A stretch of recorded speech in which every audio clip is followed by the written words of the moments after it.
Pagi hari ini kita awali dengan doa terlebih dahulu. Ibu persilakan Nadia untuk pimpin kita dalam doa pembukaan. Nadia, silakan. Anak-anak, Ibu akan mengecek kehadiran terlebih dahulu ya. Ketua kelas, semua hadir? Hadir. Semua hadir ya? Untuk memupuk semangat nasionalisme kita anak-anak, kita menyanyikan lagu wajib nasional. Bisa menyanyi lagu Garuda Pancasila? Bisa. Kalau begitu Ibu Guru minta menyiapkan pimpin kita menyanyikan lagu Garuda Pancasila. Teman-teman silakan berdiri. Garuda Pancasila.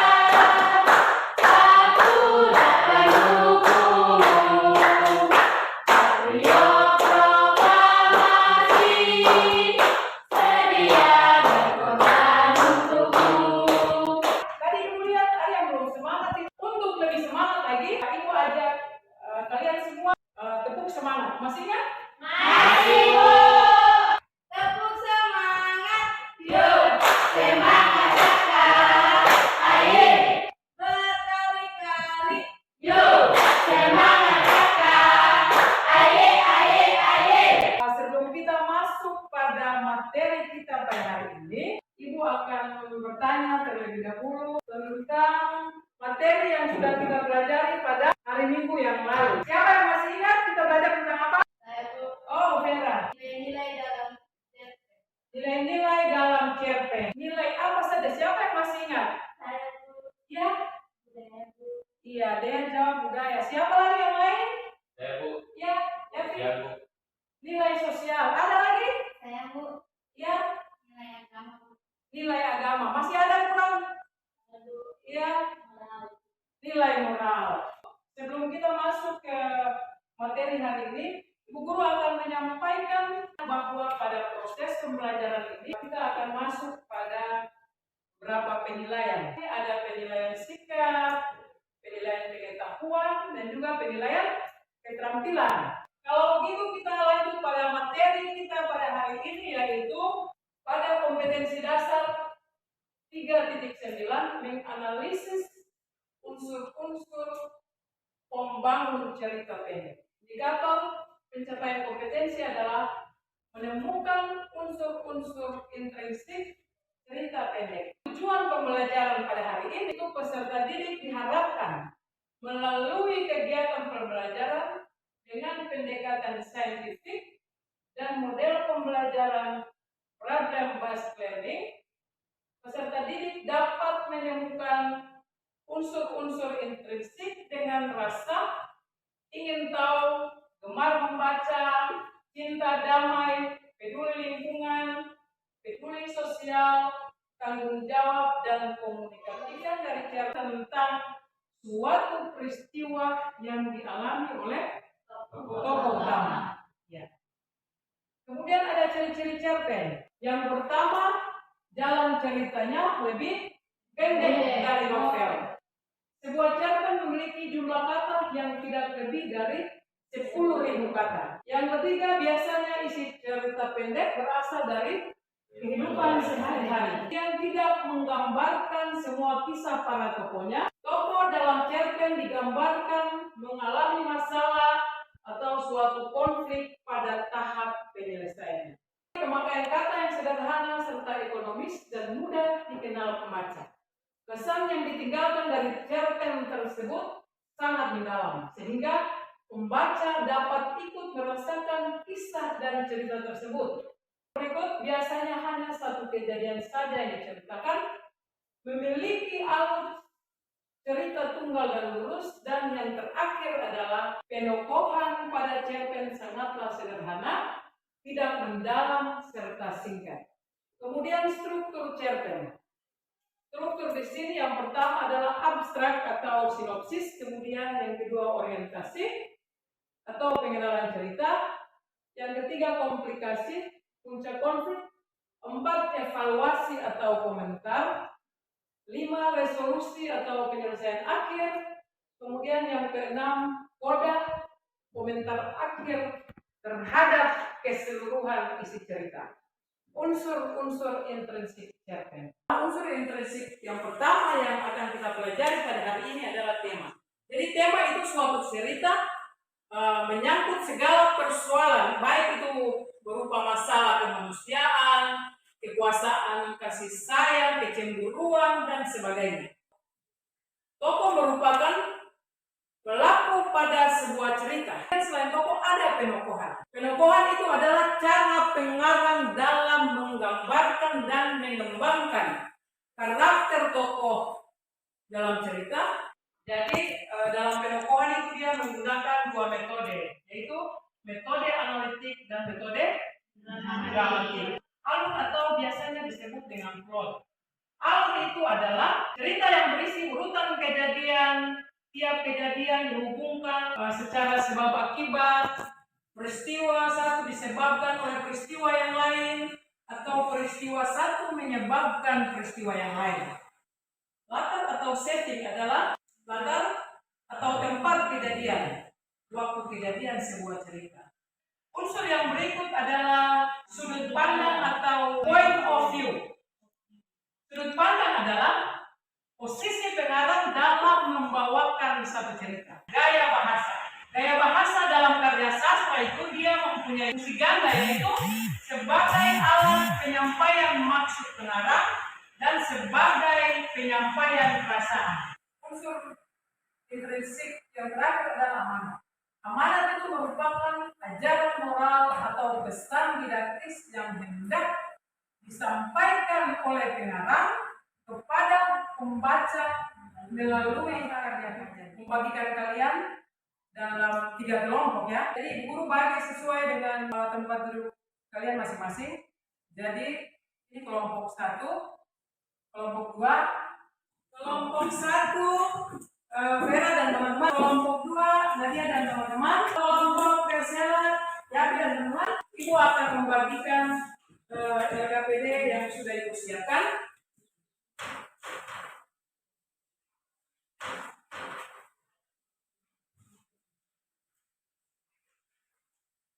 Sebelum kita masuk ke bagian diskusi, guru mau bertanya dulu.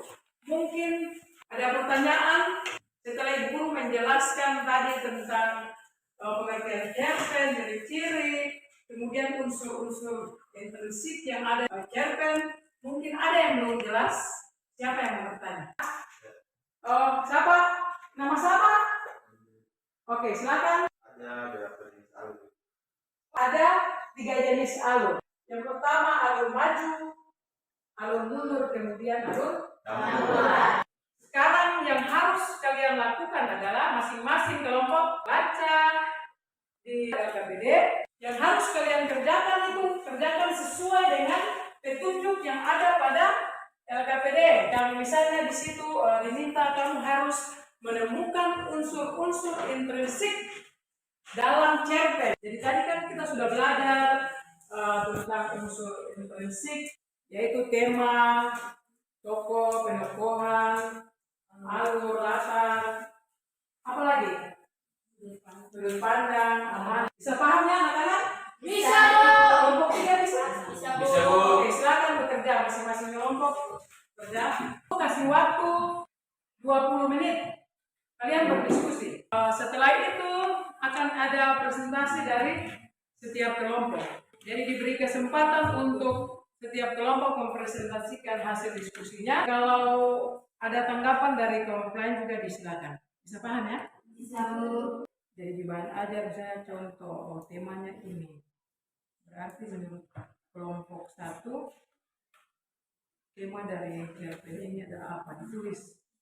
Kalau ada kendala atau ada yang belum paham, silakan bertanya ya.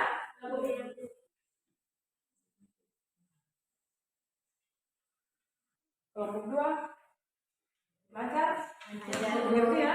Kesempatan yang diberikan kepada kelompok kami akan mempresentasikan hasil kerja kami kepada teman saya. Kami akan membaca hasil kerja kami, yaitu unsur-unsur intrinsik dalam cerpen. Yang pertama, tema. Aku ingin membuat moodku di hari Senin baik. Tokoh, aku, ibu guru, Nur, dan sopir. Jenis kami. Mungkin ada pertanyaan atau tanggapan dari kelompok lain, kami persilakan. Ada. Ya, dari kelompok 3. Puncak konflik dalam cerpen ditandai oleh apa? Terima kasih kepada kelompok 3. Menurut kami, puncak konflik dalam cerpen ini adalah ketika tokoh aku bertanya kepada supir, kemudian supir membalas dengan nada yang tidak ramah. Kita berikan tepuk tangan buat kelompok. Ibu guru akan menilai masing-masing. Jadi ibu guru akan membagikan beberapa pertanyaan, kemudian bekerja sendiri-sendiri ya, karena ini adalah evaluasi mandiri.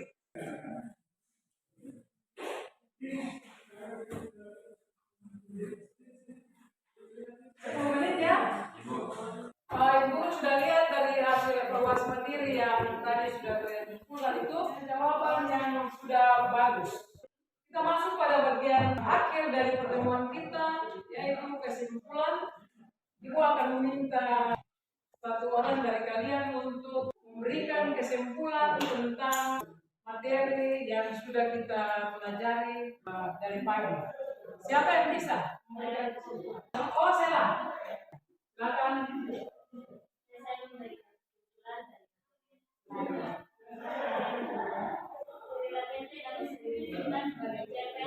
Adalah suatu personal cerita pendek cenderung padat dan langsung pada tujuannya dibandingkan karya-karya fiksi lain yang lebih panjang seperti novel. Yang sampaikan tadi itu sangat bagus.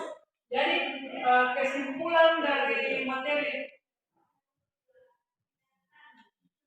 kesimpulannya,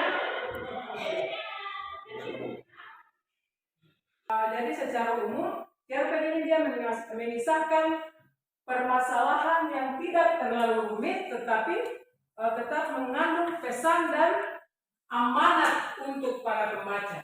Jadi, apa saja yang sudah dipelajari pada hari ini? Apakah kalian sudah memahami pembelajaran kita pada hari ini?